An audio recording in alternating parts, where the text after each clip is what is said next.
नमस्कार दोस्तों, मोदी सरकार ने इस बार के कार्यक्रम में अपना बजट पेश किया है जो 2024 और 2025 के बजट पेश किया है। इस बार के बजट में ऐसा क्या है, आम जनता के लिए क्या दिया गया है, इलेक्ट्रॉनिक सेवाएं या बाकी सारे ऐसे सामान हैं जो आप यूज़ करते हो या आपके आजू बाजू में जो भी पब्लिक यूज़ करती है उन सब के लिए क्या ऐसा दिया है, वो टॉपिक आज हम इस वीडियो में बात करेंगे। आम आदमी के लिए क्या चीज़ सस्ता हुआ है और क्या चीज़ महंगा हुआ है।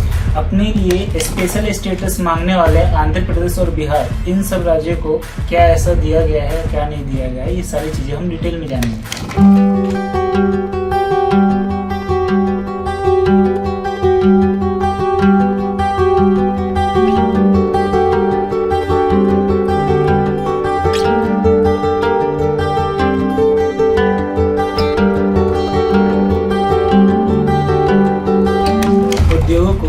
आगे बढ़ाने के लिए गवर्नमेंट ने 15% की कटौती की है मोबाइल मतलब इलेक्ट्रॉनिक सामानों पे और मोबाइल इस पे, जिससे उद्योग आगे बढ़ता है।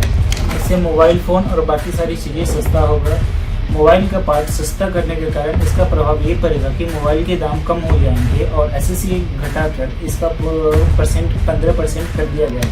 वित्त मंत्री निर्मला सीतारमण ने ये कहा कि मोबाइल इंडस्ट्री अपने आप को मैच्योर हो गई है, जिससे वो मोबाइल के प्राइस सस्ता कर रही है। इससे पब्लिक के पास जो मोबाइल उपलब्ध होती है इनका प्राइस सस्ता हो जाएगा।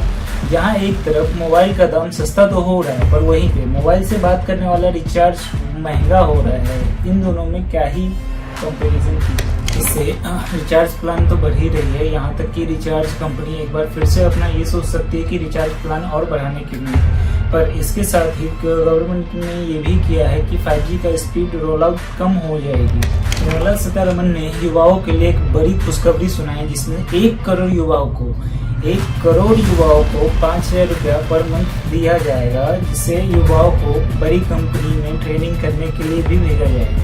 ये जो इंटर्नशिप होने वाली है 12 महीनों के लिए होने वाली, ये 12 महीने ही युवा इनकी इंटर्नशिप का फायदा उठा सकती है और ये 12 महीने के बाद अपना वर्क कर सकती है। इसके अलावा आम आदमी की जेबों पर एक बड़ा सा बदलाव आ रहा है, जिससे 3 लाख तक की इनकम मतलब 3 लाख की सालाना इनकम वालों को 0% टैक्स देना है और वही 3 लाख से लेकर 7 लाख के बीच में उनको 5% टैक्स देना है। जहाँ 7 लाख से लेके 10 लाख के बीच में 10% टैक्स होगा, 10 लाख से लेके 12 लाख के बीच में 15% टैक्स होगा और वहीं 15 लाख से लेके 20 लाख के बीच में 20% टैक्स वसूला जाएगा। और जिनका इनकम 15 लाख से ऊपर होगा उनके लिए 30% रखा गया है। इसमें गोल्ड के ऊपर भी कटौती हुई है, जो इम्पोर्ट ड्यूटी थी उसके ऊपर 6% की कटौती हुई है। निर्मला सीतारमण ने ये बोला था कि देश के जो आम पब्लिक है उनके लिए ये कटौती की जा रही है। इस खबर को सुनने के बाद ही देश में पहले दिन ही सोने के ऊपर इम्पैक्ट देखने को मिला, जिससे देश में सोने की सस्ता 3,700 का प्राइस गिर के सोना सस्ता हो गया। वित्त मंत्री ने भारत विकास योजना के तहत ये भी ऐलान किया कि पूर्वोदय डिस्ट्रिक्ट को विकास करने के लिए बिहार, झारखंड, बंगाल और आंध्र प्रदेश को भी इसमें लिया गया है। इस योजना के तहत वित्त मंत्री ने ये कहा कि मानव संसाधन योजना के तहत मानव का विकास हो। इस योजना के तहत वित्त मंत्री ने ये कहा कि बिहार में काफी सारे एक्सप्रेसवे बनाए जाएंगे, जैसे कि पटना पूर्णिया एक्सप्रेसवे हो गया या फिर दरभंगा और राजगीर एक्सप्रेसवे हो गया।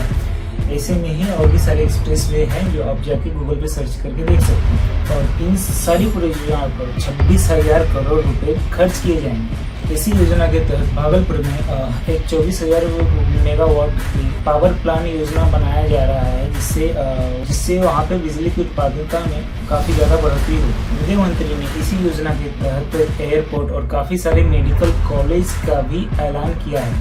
इसी योजना के तहत ऐसे 5 योजना बनाए गए, जिसके लिए युवाओं के लिए रोजगार के लिए 2 लाख करोड़ का इन्वेस्टमेंट किया जा रहा है, जिसमें कृषि के लिए 1,52,000 तक का और उसी योजना के तहत 10 लाख का विद्यार्थियों के लिए स्कॉलरशिप भी मिल जाएगा प्रधानमंत्री योजना के तहत। और इसी योजना के तहत 3 करोड़ नए घर शहरी और ग्रामीण क्षेत्रों के लिए बनाने का योजना बनाया गया है। दोस्तों, आपको इस वीडियो से देख के आपको क्या लग रहा है कि सरकार ने आम आदमी के पेट पे लात मारी है या आम आदमी को सपोर्ट करने के लिए काफी आगे ज्यादा ग्रोथ कर रही है? इन सब चीजों को आप अपने कमेंट्स बॉक्स में आप अपना फीडबैक दे सकते हैं कि ये सारी चीजें सरकार का कैसा है और कैसा रहना चाहिए।